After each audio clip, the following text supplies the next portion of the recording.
I'm Virginia Green, Assistant Head here at Sharnbrook Upper School. We're a large rural comprehensive school serving 33 villages across North Bedfordshire, and in 2004 we reorganised and introduced vertical tutoring.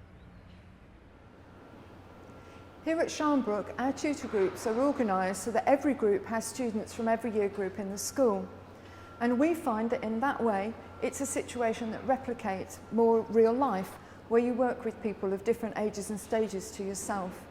It also means that students can genuinely and really learn from one another in a mentoring situation.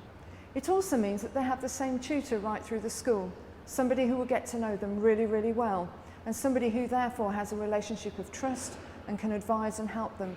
For us practically, that means that we can break down our year groups of over 400 into much more manageable sizes. So each head of house gets to know 65 new students rather than 400 as a head of year, and they belong to tutor groups of around about 22 per group.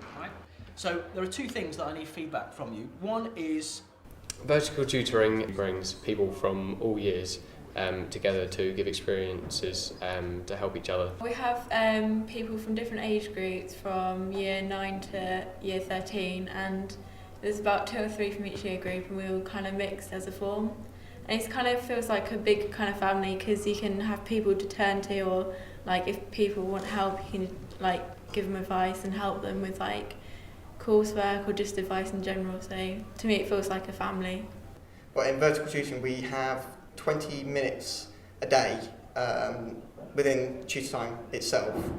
But I mean, all the people within my tutor time I generally speak to outside of tutor as well.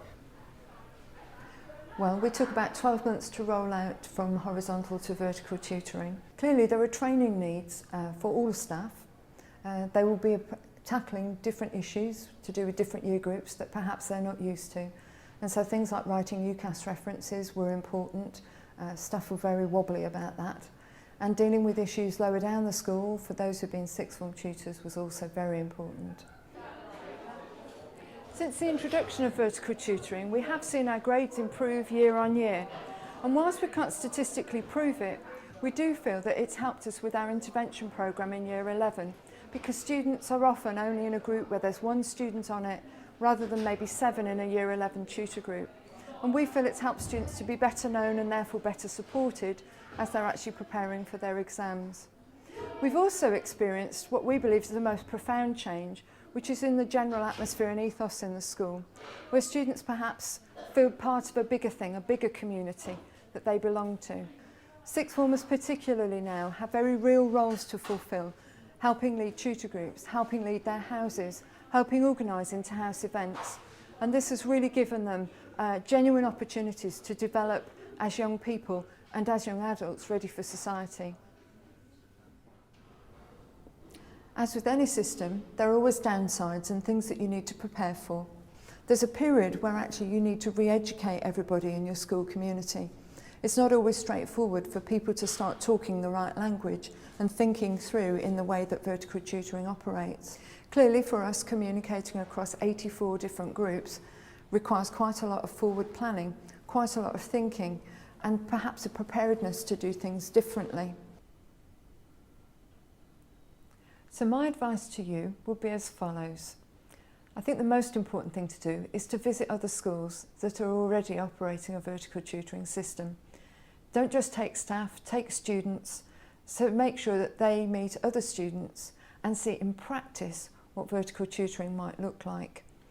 I think it's very important when you go on those visits not to take everything that one school does and try and tailor it to your own needs. It's really important to think about your own individual context, your own school, and what might work there. I think the important thing not to do is to expect that you'll reach consensus and that everybody will suddenly agree that this is what you should do. That's where strong leadership is critical. If you believe it will work for your school, then it's really important that you lead from the front. It's also critical that you involve your support staff in what you're doing when you change the way that your school is run. After all, they're the people who answer the phone, who do the photocopying, who organise things into piles for tutor groups. And it's really important that they feel part of the change that you're making. Here in our school, many of them are attached tutors or indeed tutors themselves. and they would testify to the fact that that has helped them feel far more involved in the community of the school and far more a part of what goes on every day. It's definitely a sense of community, like family, you're all together, so you can just talk to each other, which is really good. It is kind of daunting, but it's after like the first week, everyone's really nice the first week, and well, the rest of the weeks, but I mean, especially nice the first week, just to try and break you into form. And once you get into it, you become really good friends. Like if I see anyone in form around school, I'll say, "Hi, you're right," and maybe stop for a chat or something. We do have an exceedingly low bully rate as a school. Whether that's to do with vertical tutoring or the other support that's around, I don't know. You'd have to ask one of the other teachers about that. But me personally, I was on the Anti-Bullying Council for Bedfordshire, so we had a huge discussion about this. And the way vertical tutoring works, because you've always got that older person, apart from me obviously, you've got that older person to look up to and to ask for advice, that kind of thing, you kind of almost feel semi-protected. You know that if there's a problem, they'll step in. So you've always got that kind of like older brother, older sister kind of outlook as well. However, once you're in year 13, there generally isn't any bullying anyway because we're all good mates, so you haven't got that problem. It's only really in the lower year groups where they're trying to adjust to a new surrounding. That kind of thing is where it happens.